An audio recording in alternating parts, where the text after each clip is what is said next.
Halo, selamat datang. Pernah nggak sih kepikiran waktu kita bayar pajak atau lewat jalan tol baru, sebenarnya siapa ya yang ngecek kalau uang kita semua itu dipakai dengan benar?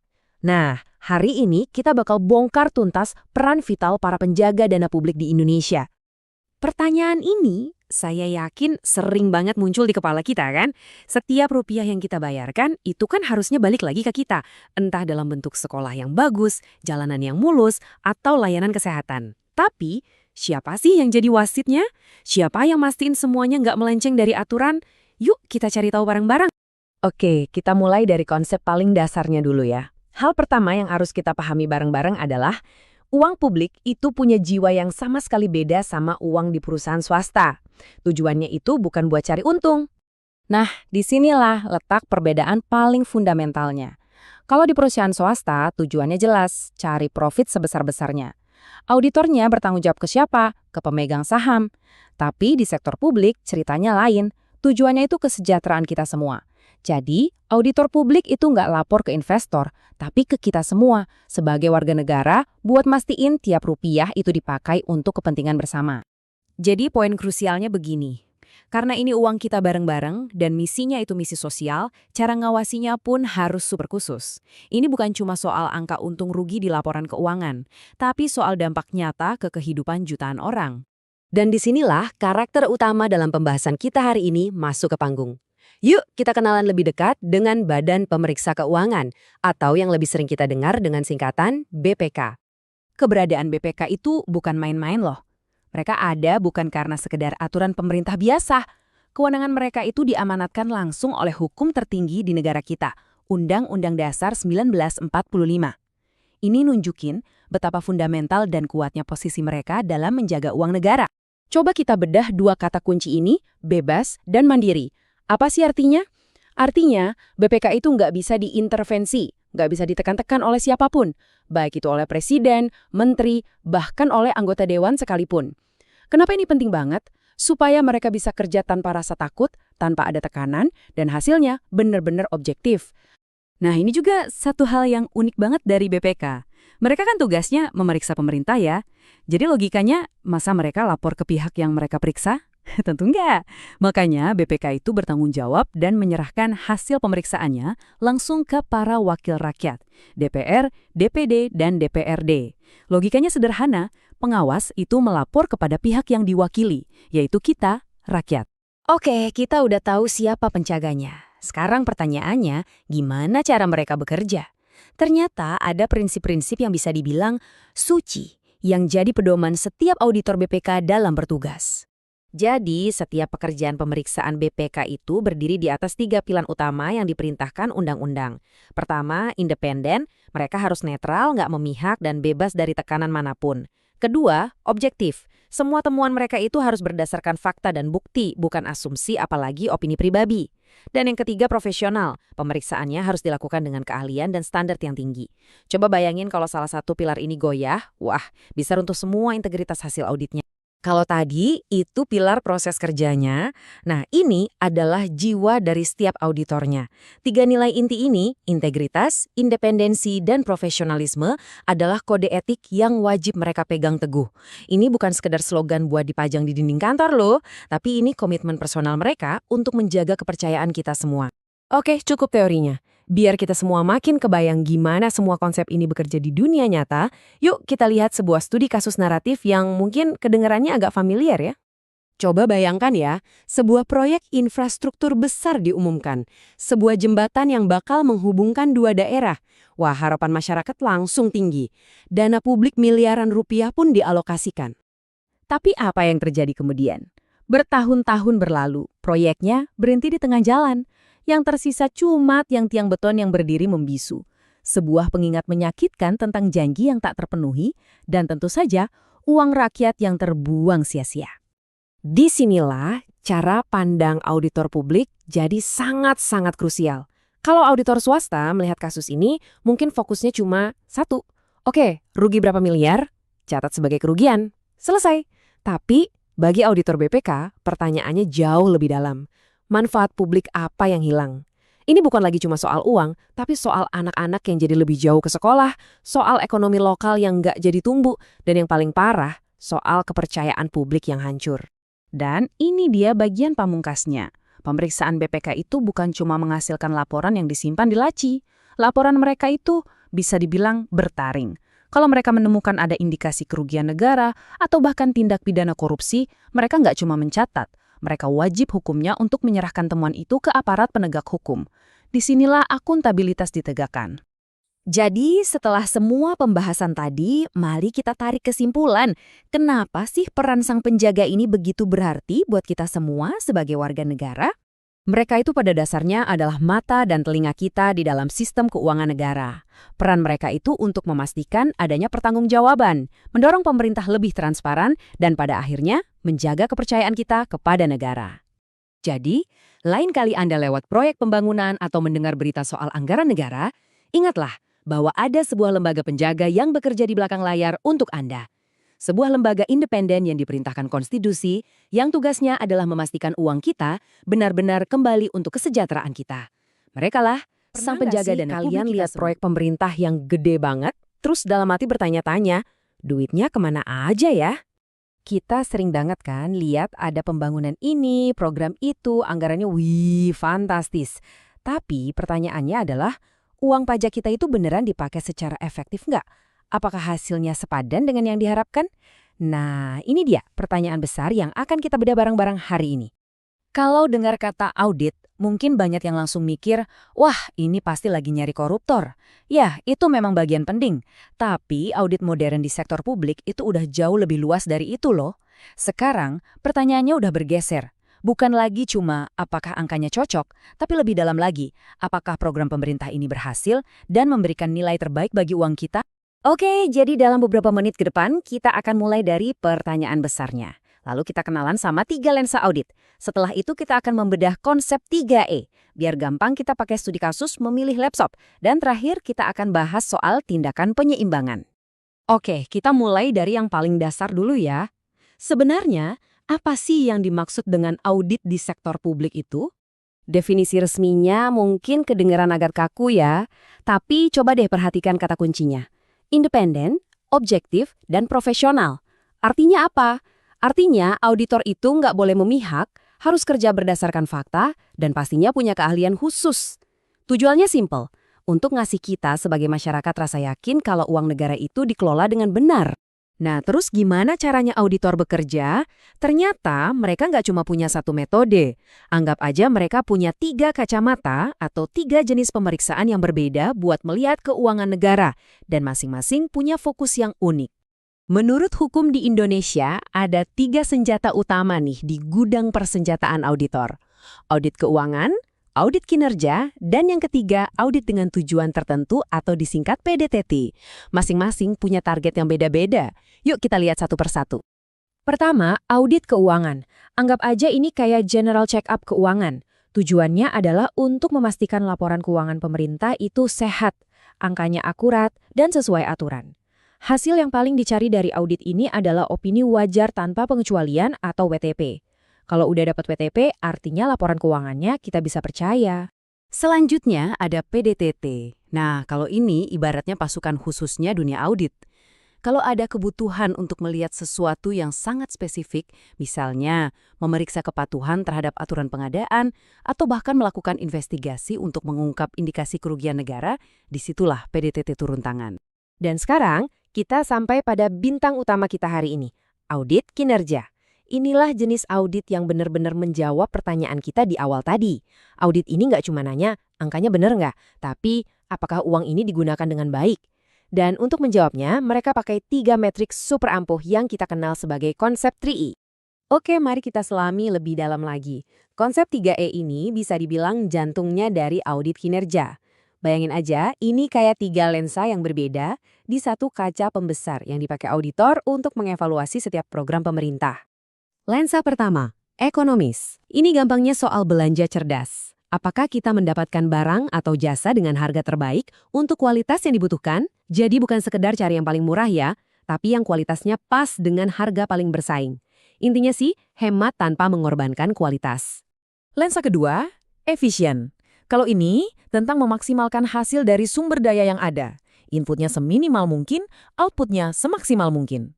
Misalnya, kalau satu tim bisa mencetak 100 KTP dalam sehari, ada nggak cara supaya prosesnya bisa lebih cepat atau lebih hemat biaya tanpa mengurangi kualitas? Efisiensi itu soal bekerja lebih pintar, bukan sekedar lebih keras. Dan lensa ketiga yang bisa dibilang paling krusial adalah efektif. Ini semua soal hasil akhir. Titik. Oke, kita mungkin sudah membeli barang secara ekonomis dan menggunakannya secara efisien. Tapi, tujuannya tercapai nggak? Apakah programnya berhasil memberikan dampak yang kita inginkan? Nah, ini pertanyaan pamungkasnya. Nah, disinilah kita perlu paham perbedaan antara output dan outcome.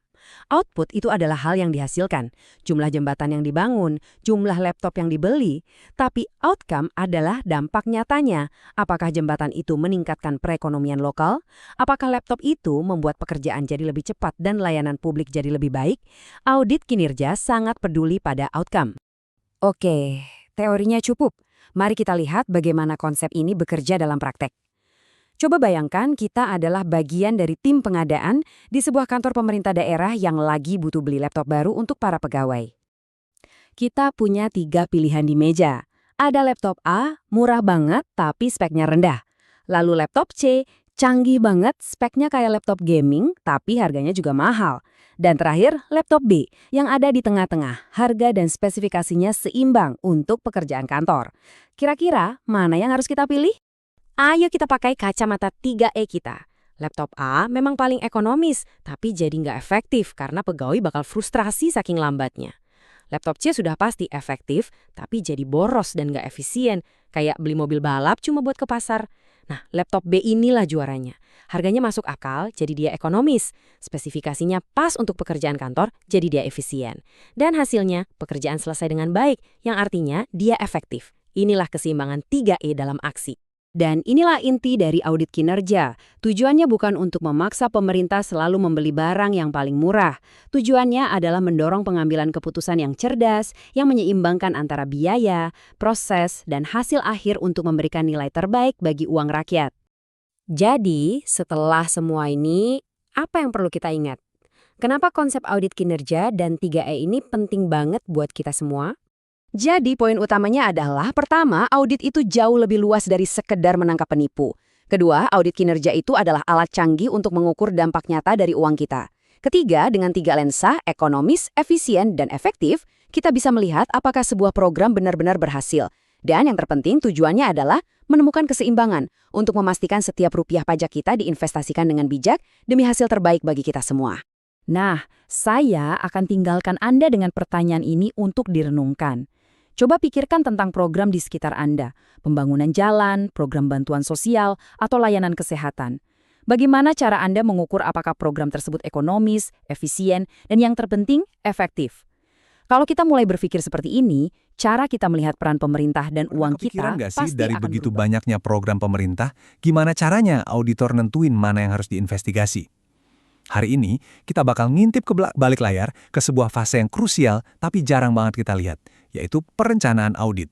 Disinilah lampu sorot akuntabilitas pertama kali dinyalain. Kutipan ini, wah pas banget ya buat dunia audit. Tanpa rencana yang solid, audit sebesar apapun bisa-bisa cuma jadi tumpukan kertas di atas rak, nggak ada perubahan apa-apa. Jadi perencanaan ini adalah fondasi dari setiap investigasi yang benar-benar mau bikin dampak. Ini dia pertanyaan utamanya. Auditor tuh nggak bisa meriksa semuanya.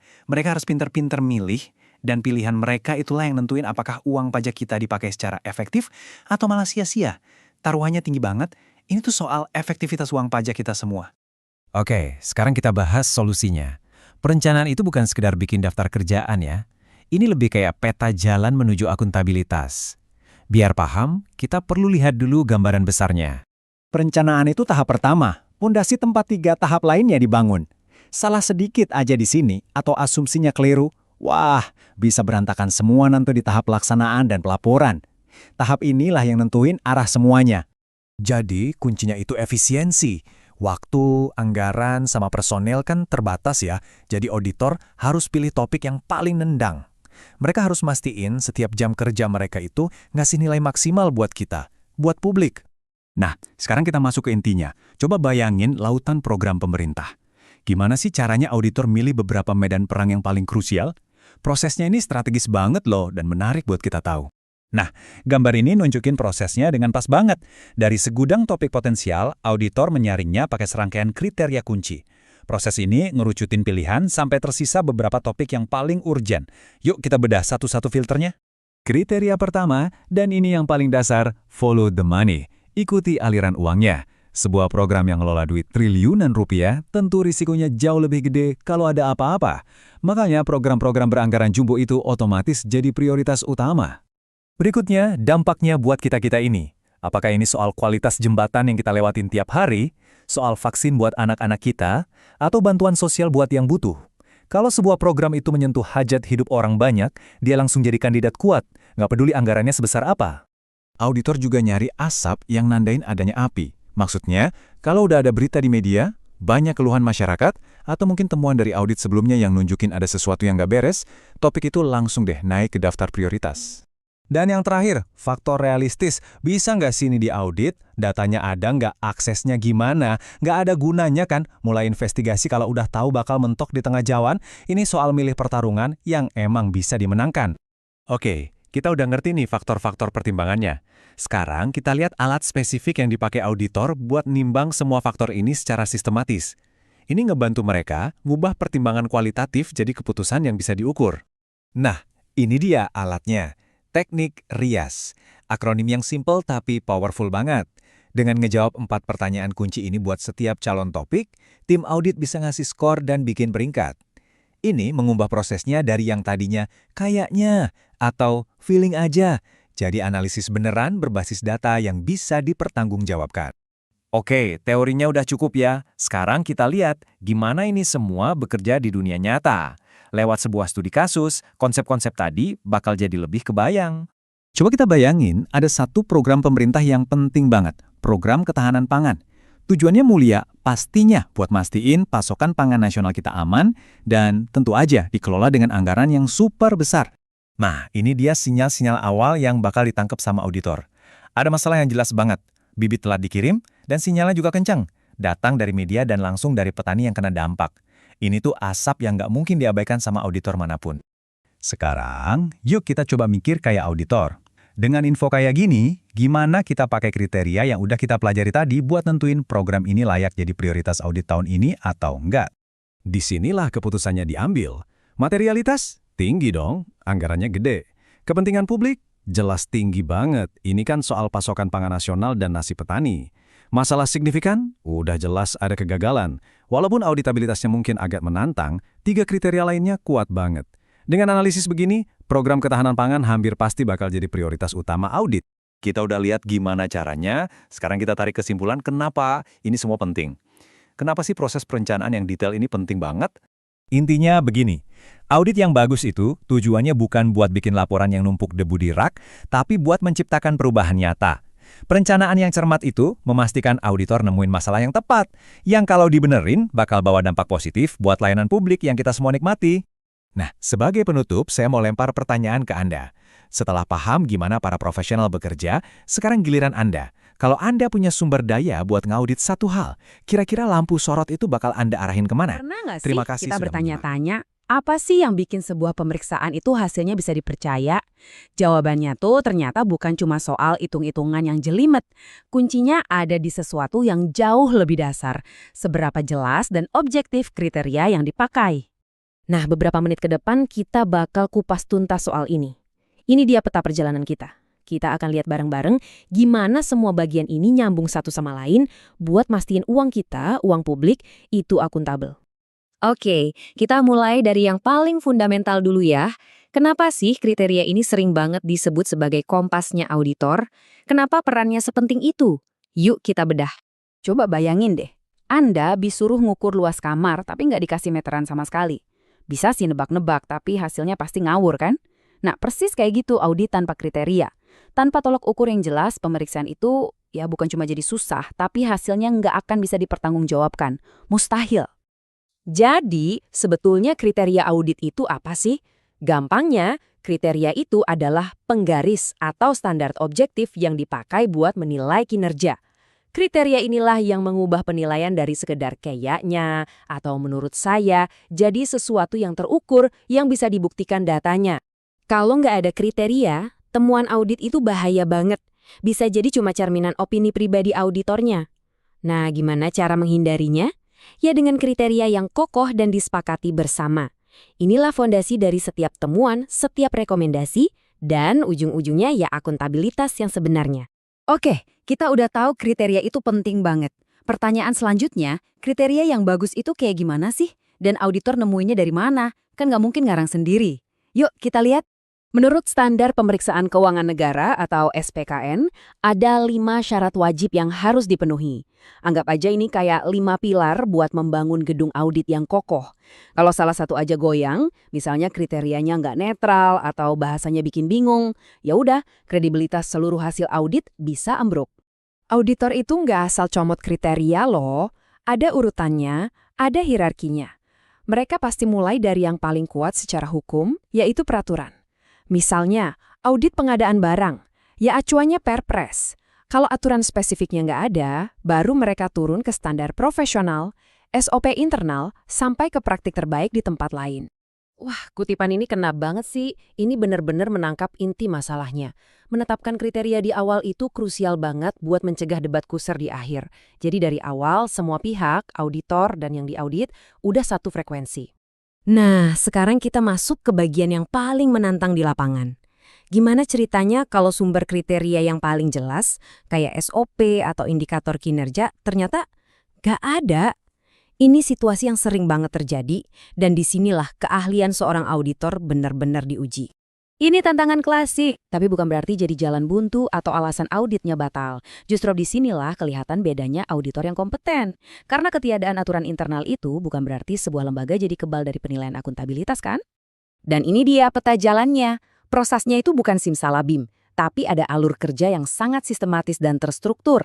Ini panduan buat auditor untuk menciptakan penggaris baru dari nol secara profesional dan bisa dipertanggungjawabkan.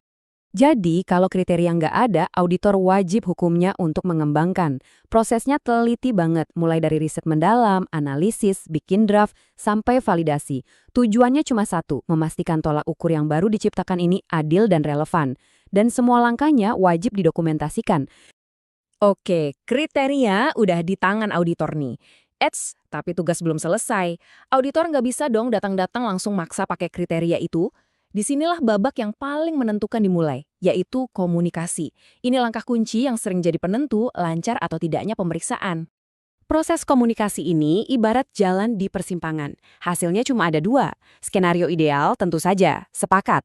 Tapi ada juga kemungkinan buntu, alias tidak sepakat. Nah, apa yang terjadi di masing-masing skenario ini? Nah, kalau buntu, auditor akan mengeluarkan senjata profesional ini. Anggap aja ini semacam berita acara resmi kalau ada perbedaan pendapat. Dokumen ini penting banget buat transparansi karena semua argumen dari kedua pihak tercatat jelas di sini. Jadi, integritas audit tetap terjaga. Penting banget untuk dicatat. Meskipun ada penolakan, audit harus jalan terus. Kenapa? Karena prinsip independensi. Pada akhirnya, tugas auditor itu melayani kepentingan publik, bukan menyenangkan entitas yang diperiksa. Prinsip inilah yang jadi garda terdepan akuntabilitas. Oke, teorinya udah kita pegang ya. Sekarang, mari kita lihat gimana semua konsep ini bekerja di situasi nyata yang penuh tantangan dan yang pasti berisiko tinggi. Ini dia masalah klasiknya.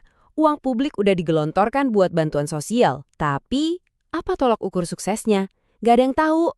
Tanpa target yang jelas, gimana kita bisa tahu programnya efektif, tepat sasaran, atau jangan-jangan cuma buang-buang anggaran? Disinilah keahlian auditor jadi pahlawannya. Mereka nggak nyerah gitu aja. Mereka riset standar nasional, mereka cari tahu praktek terbaik di daerah lain, dan akhirnya mereka berhasil menciptakan penggaris yang tadinya nggak ada. Mereka kasih dasar yang objektif untuk menilai. Dan seperti yang bisa ditebak, muncul penolakan. Pihak dinasnya merasa standar baru ini nggak adil atau terlalu berat. Mereka takut kinerjanya dinilai jelek. Situasi jadi rumit kan? Tapi auditor harus tetap profesional, berpegang pada standar, dan mengikuti prosedur. Apa yang dilakukan auditor? Mereka mendokumentasikan penolakan itu secara formal di KKP, ketidaksepahaman. Langkah ini krusial banget buat menjaga integritas audit. Pemeriksaan pun lanjut terus dengan dasar yang kuat, meskipun ada catatan perbedaan pendapat dari dinasnya. Jadi, apa inti dari semua ini? Simple, kriteria yang kuat itu mengubah segalanya. Tanpa kriteria, audit itu cuma kumpulan opini. Tapi dengan kriteria, audit menjadi alat akuntabilitas yang tajam, objektif, dan gak bisa dibantah. Proses ini tuh bukan sekedar urusan teknis para auditor. Ini adalah mekanisme fundamental untuk menjaga uang dan kepercayaan kita semua sebagai publik. Jadi, lain kali Anda dengar hasil sebuah pemeriksaan, coba deh tanyakan, apa kriterianya? Karena disitulah cerita sesungguhnya tentang akuntabilitas. Selamat datang berada. semuanya. Pernah kepikiran gak sih gimana caranya skandal-skandal keuangan negara itu bisa kebongkar? Nah, di balik setiap headline heboh yang kita baca, sebenarnya ada kerja senyap tapi super teliti dari seorang auditor. Hari ini kita bakal kulik tuntas, kita bedah proses investigasi mereka dari sekedar curiga sampai jadi temuan yang gak bisa dibantah lagi. Jadi, pertanyaan besarnya kan, gimana caranya seorang auditor bisa yakin itu sama temuannya? Gimana mereka bisa mengubah sebuah dugaan jadi fakta yang kuat banget? Jawabannya sebenarnya simpel tapi fundamental. Semuanya itu soal bukti. Coba deh kita bayangin auditor itu kayak detektif. Bukan detektif kriminal biasa ya, tapi detektifnya keuangan negara. Misi utamanya yaitu ngumpulin petunjuk-petunjuk, nyatuin kepingan-kepingan puzzle, dan akhirnya mengungkap kebenaran di balik semua angka dan laporan yang ada. Setiap detektif hebat itu pasti butuh perangkat kerja kan? Nah, buat auditor, perangkat utamanya itu ya bukti. Ada 4 jenis bukti utama yang mereka pakai buat ngebangun sebuah kasus yang solid. Yuk, kita bedah satu persatu. Yang pertama, bukti fisik. Ini bukti yang paling kelihatan mata, paling nyata. Auditor itu datang langsung ke lapangan. Lihat sendiri, sentuh, dan amati. Contohnya, pas meriksa pembangunan jembatan, mereka nggak cuma baca laporan, tapi beneran datang buat ngecek. Ini besinya sesuai nggak? Bangunannya kokoh apa nggak? Ini bukti yang kuat banget karena langsung dari sumbernya. Lanjut, ada bukti dokumenter. Nah, ini adalah jejak kertas dari setiap transaksi dan keputusan. Mulai dari kontrak, surat perintah, laporan pertanggungjawaban, sampai faktor-faktor pembelian. Kalau bukti fisik itu nunjukin apa yang ada, bukti dokumenter ini ngejelasin gimana itu bisa ada dan siapa yang tanggung jawab. Ini tuh tulang punggungnya investigasi audit. Ketiga, bukti testimonial. Ini adalah informasi yang didapat langsung dari orang lewat wawancara atau survei. Bukti ini penting banget karena bisa ngasih konteks. Kenapa sih sebuah keputusan dibikin? Apa aja kendala di lapangan? Tapi ya gitu, ada lemahnya. Bisa jadi subjektif. Makanya, apa yang diomongin orang harus selalu dicek lagi dengan bukti-bukti jenis lain. Yang terakhir ada bukti analitis. Disinilah auditor berubah jadi analis data. Mereka ngambil semua angka, laporan, statistik, terus diolah buat nyari pola, keanehan atau tren yang nggak wajar. Misalnya, ngebandingin biaya proyek tahun ini sama tahun lalu, atau sama proyek serupa di tempat lain. Nah, dari sini nih sering banget muncul petunjuk-petunjuk yang tersembunyi. Kalau kita lihat di tabel ini, jelas banget ya, setiap jenis bukti itu punya plus minusnya. Bukti fisik itu objektif, tapi nggak bisa ngejelasin kenapanya. Dokumen bisa diandelin, tapi bisa aja nggak lengkap. Testimoni ngasih konteks mendalam, tapi rawan bias. Dan analisis bisa ngebongkar pola, tapi ya tergantung banget sama kualitas datanya. Jadi kuncinya apa? Auditor yang jago itu nggak pernah bergantung cuma sama satu jenis bukti. Oke, jadi punya bukti aja nggak cukup. Sama kayak di pengadilan, nggak semua bukti itu bobotnya sama. Ada standarnya, ada syaratnya, biar sebuah petunjuk itu bisa dianggap bukti yang sah dan meyakinkan dalam audit. Mari kita lihat apa aja standarnya. Kata kuncinya 1. Kompeten. Bukti yang kompeten itu artinya bukti yang berkualitas tinggi yang bisa dipegang buat ngebangun argumen yang nggak terbantahkan. Terus, apa sih yang bikin bukti itu jadi kompeten? Ada 3 pilar utamanya. Pertama, bukti itu harus relevan. Artinya, nyambung sama apa yang lagi diperiksa. Kedua, harus valid. Bisa dipercaya, akurat, sumbernya jelas. Dan ketiga, harus cukup. Jumlahnya memadai buat meyakinkan siapapun yang baca. Tanpa 3 ini, temuan auditor bisa gampang banget dipatahin. Oke, kita udah tahu jenis bukti dan standarnya. Tapi gimana caranya auditor ngerencanain investigasinya biar nggak kesasar? Nah, mereka punya alat rahasia, semacam cetak biru yang mastiin semuanya jalan sesuai rencana. Alat ini namanya Matrix Desain Pemeriksaan, atau kita singkat aja MDP. Anggap aja ini tuh kayak peta harta karun buat si detektif. MDP ini isinya tabel perencanaan yang super detail yang nyambungin setiap tujuan audit ke pertanyaan spesifik, kriteria penilaian, dan bukti apa aja yang harus dikumpulin. Ini nih, senjata utama auditor biar pemeriksaannya tetap tajam dan efisien.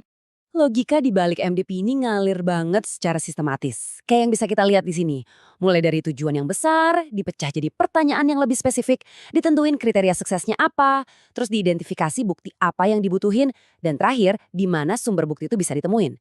Dengan kerangka kerja ini, nggak ada langkah yang kelewat dan semua usaha yang dikeluarin jadi tepat sasaran. Udah cukup teorinya. Sekarang, yuk kita lihat gimana semua konsep ini bekerja di dunia nyata. Karena kekuatan sesungguhnya dari sebuah audit itu muncul pas berbagai jenis bukti digabungin buat ngebentuk satu cerita yang utuh. Coba bayangin skenario yang kayaknya sering kita dengar.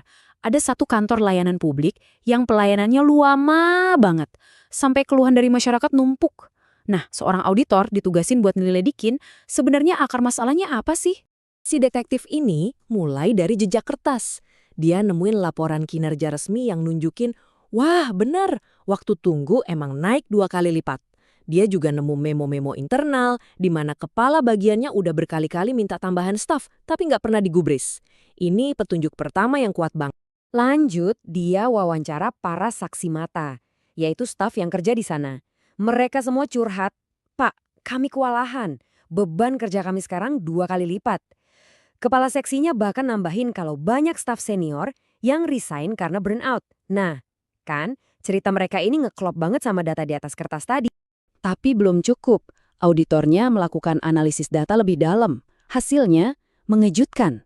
Tiap pegawai ternyata nanganin 150 kasus per minggu, padahal standarnya cuma 75. Gila kan? Dan pas dibandingin sama kantor lain, ternyata kantor ini kekurangan staf sampai 40%. Angka-angka ini bikin masalahnya jadi sangat jelas dan terukur. Nah, ini dia intinya. Dengan ngegabungin bukti dokumen, bukti omongan orang, sama analisis data, si auditor ini jadi nggak cuma punya satu petunjuk, dia punya 3 petunjuk dari sudut yang beda-beda, tapi semuanya nunjuk ke satu kesimpulan yang sama. Teknik inilah yang namanya triangulasi. Kutipan ini benar-benar ngerangkum semuanya ya. Triangulasi itu adalah proses yang ngubah data mentah jadi sebuah cerita dan ngubah dugaan jadi sebuah fakta yang kokoh banget. Ini adalah standar emas dalam dunia audit. Jadi, kesimpulan investigasinya bukan lagi katanya atau kayaknya. Kesimpulannya sangat jelas dan didukung bukti yang kompeten dari berbagai arah. Layanan yang lambat ini terjadi karena kekurangan staf yang parah, serius, dan bisa dibuktikan pakai angka. Jadi, inilah inti dari semua obrolan kita. Sebuah rencana yang matang lewat matriks desain pemeriksaan sebagai pemandu. Lalu, dieksekusi dengan cermat, ngumpulin bukti kuat dari berbagai sumber, dan melakukan triangulasi. Kombinasi inilah yang bikin auditor bisa ngasih laporan yang bukan cuma kredibel, tapi juga bisa benar-benar mendorong perubahan nyata demi layanan publik yang lebih baik. Dan pekerjaan ini nggak pernah berhenti. Setiap hari, para detektif keuangan ini terus bekerja dalam senyap, ngikutin jejak bukti buat mastiin uang kita, uang Anda, dipakai sebagaimana mestinya. Pertanyaan yang tersisa sekarang, misteri keuangan publik mana lagi ya yang akan terpecahkan berikutnya? Bayangin ya. Terima kasih. Ada rencana audit udah sempurna banget di atas kertas. Kelihatannya semua detail udah dipikirin, semua resiko udah diantisipasi.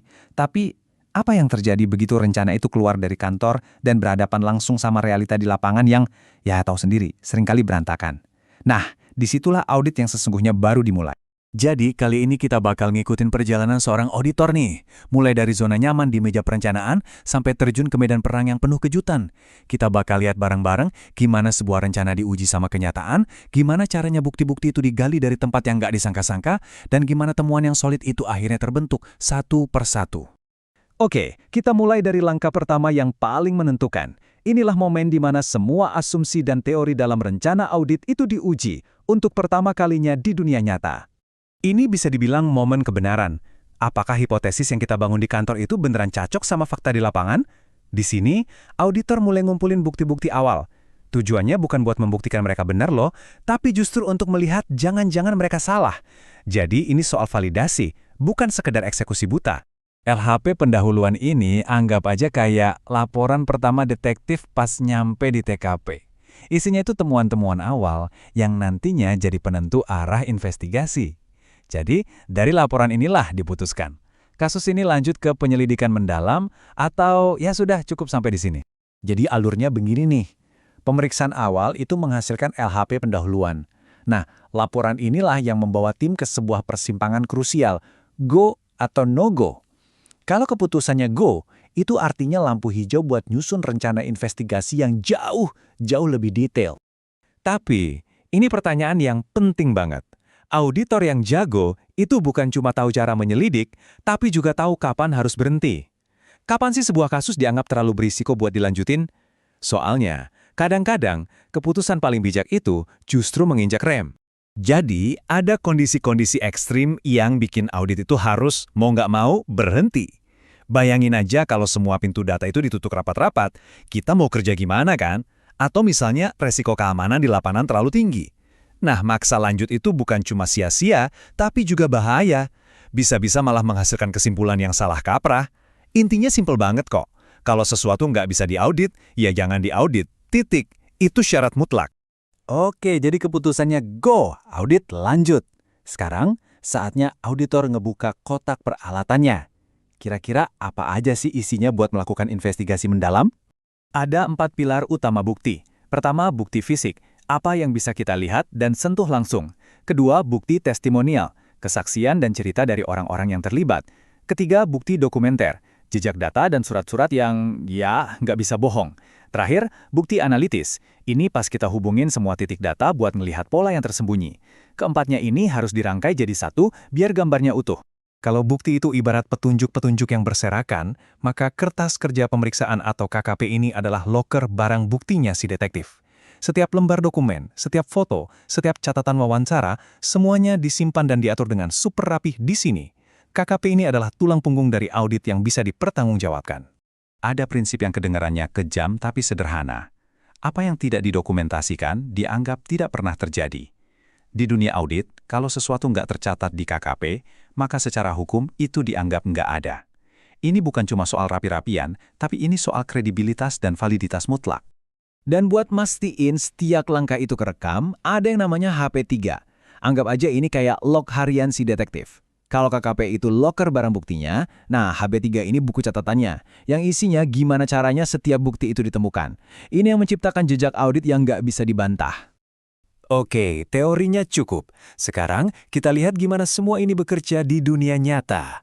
Kita bakal menyelami sebuah kasus, misteri keterlambatan bibit di Kota Gemilang. Nah, ini dia masalahnya. Ada program bantuan bibit buat petani, tapi telatnya parah banget.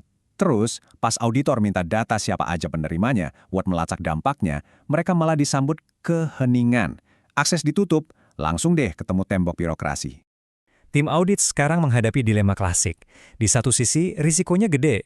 Tanpa data resmi, mereka bisa kerja apa? Ini risiko auditabilitas yang tinggi. Tapi di sisi lain, ada potensi temuan yang penting banget buat publik. Kalau keterlambatan ini beneran bikin petani rugi, itu kan harus diungkap. Jadi, apa yang bakal Anda lakuin kalau pintu depan dibanting tepat di depan muka? Nyerah gitu aja? Auditor yang hebat sih? Enggak. Mereka cari jendela, pintu belakang, atau bahkan celah di fondasi. Nah, ini ujian kreativitas yang sesungguhnya. Karena nggak bisa dapat data dari kantor, ya mereka cari datanya sendiri.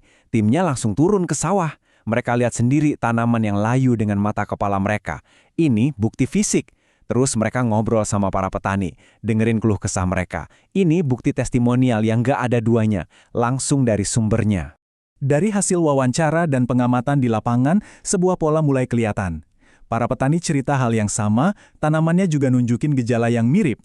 Setelah data terkumpul, mereka sampai pada sebuah angka yang mengejutkan. Sekitar 20% dari total potensi panen di wilayah itu gagal total. Angka ini nggak ada di dokumen manapun, ini benar-benar digali langsung dari lapangan. Dan disinilah momen ahanya. Semuanya jadi nyambung. Keterlambatan bibit 3 bulan, itu bukan cuma masalah administrasi biasa. Itu adalah penyebab langsung. Dan gagal panen 20% itu adalah akibatnya. Mereka berhasil membangun rantai sebab akibat yang nggak terbantahkan, bukan dari data resmi, tapi dari bukti nyata di lapangan. Inilah yang disebut temuan audit yang solid. Nah, setelah semua proses investigasi ini, apa pelajaran terbesar yang bisa kita ambil? Poin pentingnya tuh ini. Kerja lapangan bukan sekedar satu langkah dalam proses. Inilah jantung dari audit kinerja. Disinilah rencana di atas kertas diubah jadi bukti nyata, dan bukti diubah jadi temuan yang bisa mendorong perubahan dan menuntut pertanggungjawaban. Proses kayak gini mungkin nggak gampang ya, tapi inilah caranya kita memastikan uang publik itu benar-benar bekerja buat kita, dan program pemerintah itu beneran membawa manfaat.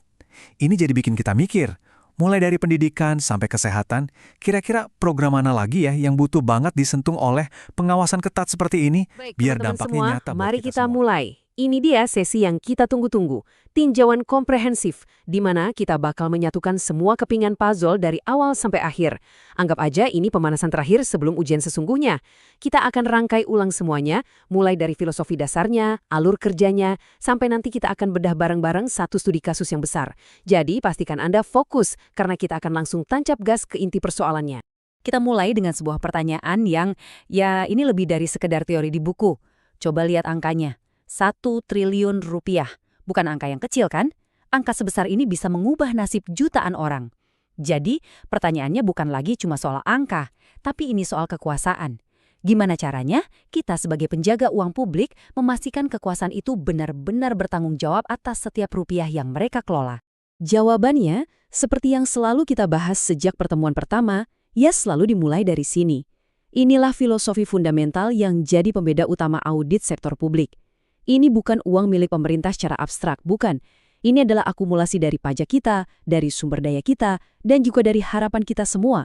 Jadi saat Anda mengaudit, ingat, Anda itu tidak mewakili siapa-siapa selain rakyat. Pegang prinsip itu, karena taruhannya adalah kepercayaan publik. Nah, filosofi tadi itu kemudian dilegalkan, dikunci dalam undang-undang. Coba perhatikan 3 kata kuncinya, independen, objektif, dan profesional. Independen artinya bebas dari tekanan politik manapun. Objektif itu berarti berdasarkan bukti, bukan asumsi atau opini pribadi. Dan profesional, ya karena semuanya dijalankan dengan standar dan etika yang paling tinggi. Inilah mandat hukum yang diberikan kepada seorang auditor untuk menjaga uang rakyat. Oke, sekarang kita lihat lagi cetak birunya. Gimana sih caranya sebuah audit itu bergerak dari sebuah prinsip yang luhur menjadi sebuah laporan yang bisa mengubah kebijakan? Ini adalah alur logis yang merangkum semua proses yang sudah kita pelajari. Yuk kita bedah lagi satu persatu langkah demi langkahnya. Ingat ya, auditor itu punya 3 senjata utama yang kita bahas di pertemuan kedua. Ada audit keuangan, ini untuk memastikan angka-angka di laporan itu bisa kita percaya.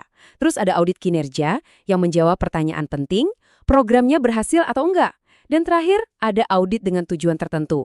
Ini untuk investigasi yang lebih mendalam. Nah, untuk simulasi kita nanti, kita akan fokus mengasah senjata kedua, audit kinerja. Dan ini dia rangkuman seluruh perjalanan audit kita. Dimulai dari filosofi di pertemuan pertama, lalu kita masuk ke perencanaan yang strategis di pertemuan ketiga. Lanjut ke penetapan standar dan kriteria di pertemuan keempat dan kelima, terus kita masuk ke eksekusi dan pengumpulan bukti di pertemuan keenam, sampai akhirnya pelaporan. Setiap tahap ini jadi fondasi buat tahap berikutnya. Nggak bisa ada yang dilewati. Nah, ini dia jantungnya audit kinerja, konsep 3E. Ini saya jamin pasti akan jadi inti dari studi kasus manapun yang Anda hadapi. Ekonomis itu ngomongin harga. Apakah kita beli barang dengan harga wajar? Efisien itu soal prosesnya. Apakah sumber daya yang kita pakai menghasilkan output yang maksimal? Dan yang paling penting, efektif. Apakah tujuannya tercapai?